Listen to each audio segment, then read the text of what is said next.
आप चाहे कितने भी अच्छे कर्म कर लो, लेकिन समाज आपके बुरे कर्मों को ही याद रखता है। लोग क्या कहेंगे ये मत सोचो, बस आप अपना कर्म करो। लोगों का काम है कहना, लोग सिर्फ कमियां निकालते हैं। जो जन्म लेता है उसकी मृत्यु निश्चित होती है, और जो मरता है उसका जन्म लेना भी निश्चित होता है, चाहे किसी रूप में मिले। गीता में कहा गया है, जो इंसान किसी की कमी को पूरा करता है वो सही में महान होता है। तुम्हारे साथ जो हुआ अच्छा हुआ, जो हो रहा है वो भी अच्छा हो रहा है, और जो होगा वो भी अच्छा होगा। गीता के अनुसार जिंदगी में हम कितने ही सही और कितने गलत, ये केवल दो लोग जानते हैं, एक परमात्मा और दूसरी हमारी आत्मा। जीवन का आनंद ना तो भूतकाल में है और ना भविष्य काल में, बल्कि जीवन तो बस वर्तमान को जीने में है। जब तक शरीर है तब तक कमजोरियां तो रहेंगी ही, इसलिए कमजोरियों की चिंता छोड़ो और जो सही कर्म है उस पर अपना ध्यान लगाओ। आज जो तुमने खोया है तुम्हारा है, वह कल किसी और का होगा, क्योंकि परिवर्तन ही संसार का नियम है। किसी का अच्छा ना कर सको तो बुरा भी मत करना, क्योंकि दुनिया कमज़ोर है लेकिन दुनिया बनाने वाला नहीं।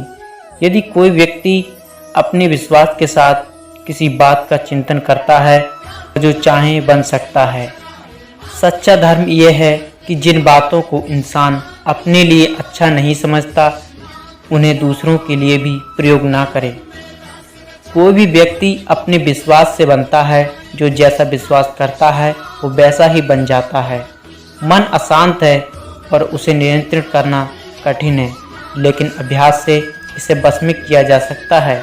श्री कृष्ण कहते हैं, मेरे लिए सभी प्राणी एक समान हैं, ना कोई मुझे अत्यधिक प्रिय है और ना कम, लेकिन जो मेरी भक्ति पूरे मन से करते हैं मैं सदैव आवश्यकता पड़ने पर उनके काम आता हूँ।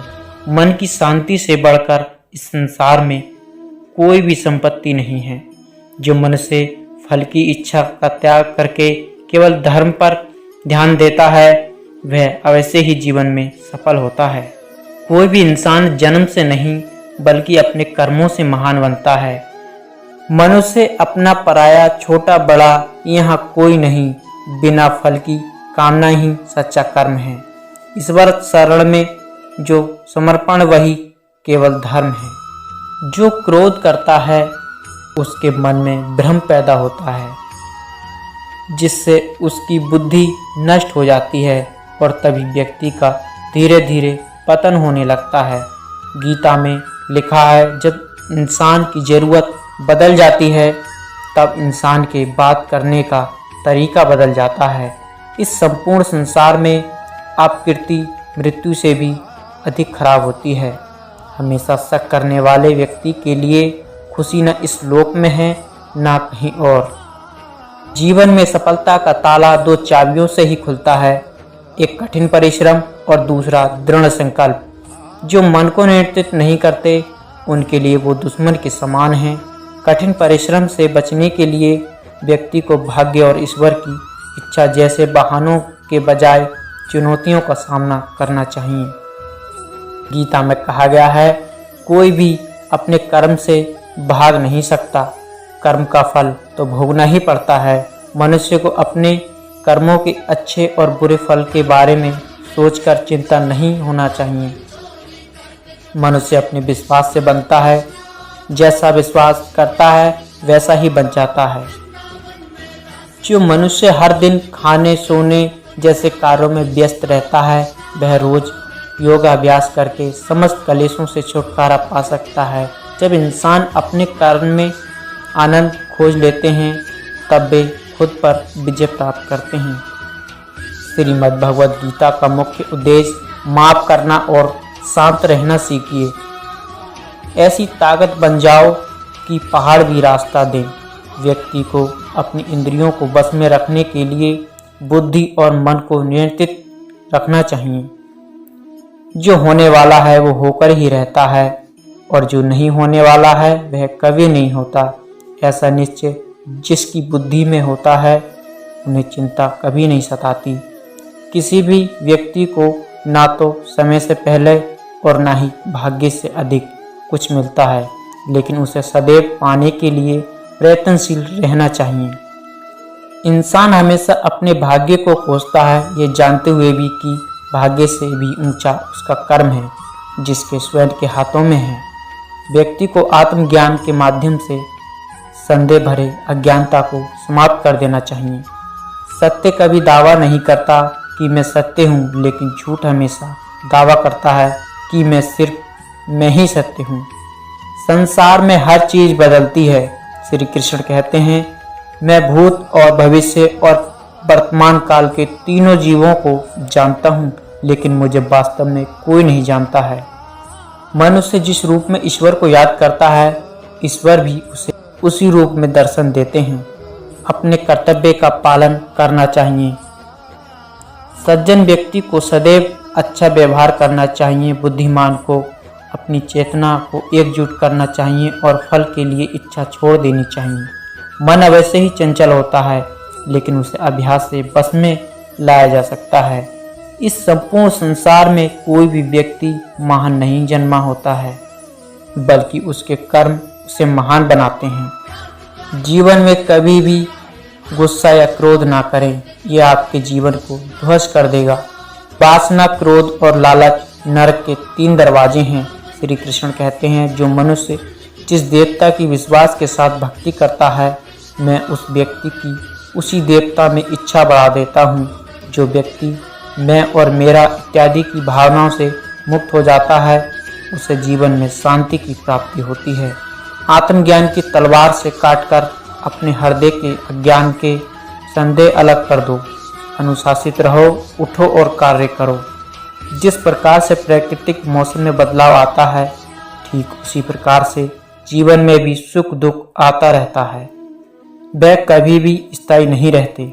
इस जीवन में ना कुछ होता है, ना व्यर्थ होता है। जो लोग परमात्मा को पाना चाहते हैं, वह ब्रह्मचर्य का पालन करते हैं। भगवान श्री कृष्ण कहते हैं कि मैं इस संसार की सुगंध हूँ, अग्नि की ऊष्मा हूँ और समस्त जीवित प्राणियों का आत्म संयम हूँ। बुद्धिमान व्यक्ति कभी भी कामुक सुख में आनंद लेते हैं, वह सदैव मोक्ष की प्राप्ति में लगे रहते हैं। वह जो सभी इच्छाएं त्याग देता है, उसे शांति की प्राप्ति होती है। जैसे अंधेरे में प्रकाश की ज्योति जगमगाती है, ठीक उसी प्रकार से सत्य की चमक भी कभी फीकी नहीं पड़ती। इसलिए व्यक्ति को सदैव सत्य बोलना चाहिए। श्री कृष्ण कहते हैं, मैं सभी प्राणियों के हृदय में विद्यमान हूँ। जो व्यक्ति मृत्यु के समय मेरा नाम लेता है, वह सदैव मेरे ही धाम को प्राप्त होता है। इसमें कोई शक नहीं है। ऐसा कुछ भी नहीं, चेतन या अचेतन, जो मेरे बिना अस्तित्व में रह सकता हो। व्यक्ति को कभी अपने वर्तमान पर घमंड नहीं करना चाहिए। जिसने जन्म लिया है, उसकी मृत्यु निश्चित है और मृत्यु के पश्चात पुनर्जन्म भी निश्चित है। मनुष्य का संपूर्ण शरीर 5 तत्वों से मिलकर बना है, अग्नि, जल, वायु, आकाश और पृथ्वी, और अंत में उसके शरीर को इन्हीं 5 तत्वों में ही विलीन हो जाना है। प्रत्येक बुद्धिमान व्यक्ति को क्रोध और लोभ त्याग देना चाहिए, क्योंकि इससे आत्मा का पतन होता है। तुम बिना किसी कारण की चिंता करते हो और बेवजह ही घबराते हो। तुम तो आत्मा हो, जिसे ना तो कोई मार सकता और ना ही जला सकता है। यही जीवन की सच्चाई है, जिसे प्रत्येक व्यक्ति को जानना चाहिए। ना तो ये शरीर तुम्हारा है और ना ही तुम इस शरीर के मालिक हो। जो रास्ता ईश्वर ने आपके लिए खोला है, उसे कभी भी कोई बंद नहीं कर सकता। कोई भी कारण हो, कोई भी बात हो, चिढ़ो मत, गुस्सा मत करो। जीवन में रिश्ते धागों की तरह हैं। जिस धागे की गांठें खुल जा सकती हैं, उस धागे पर कैंची नहीं चलानी चाहिए, क्योंकि रिश्तों की छोटी छोटी खुशियां ही तो जीने का सहारा बनती हैं। बुरा वक्त आपको जिंदगी के उन सभी सच से सामना करवाता है, जिनका आपने अपने अच्छे वक्त में कभी ख्याल भी नहीं किया होता है। जीवन में कुछ भी करो, बस एक बात याद रखना, अगर सत्य का साथ है तो ईश्वर का साथ है। किसी के कहने से यदि अच्छा या बुरा होने लगे तो ये संसार या तो स्वर्ग बन जाए या पूरी तरह से नरक। इसलिए ये ध्यान मत दो कि कौन क्या कहता है, बस ये करो जो अच्छा है और सच्चा है। भरोसा यदि कृष्ण पर हो तो वह सिर्फ कृपा ही नहीं करते बल्कि सारथी भी बन जाते हैं।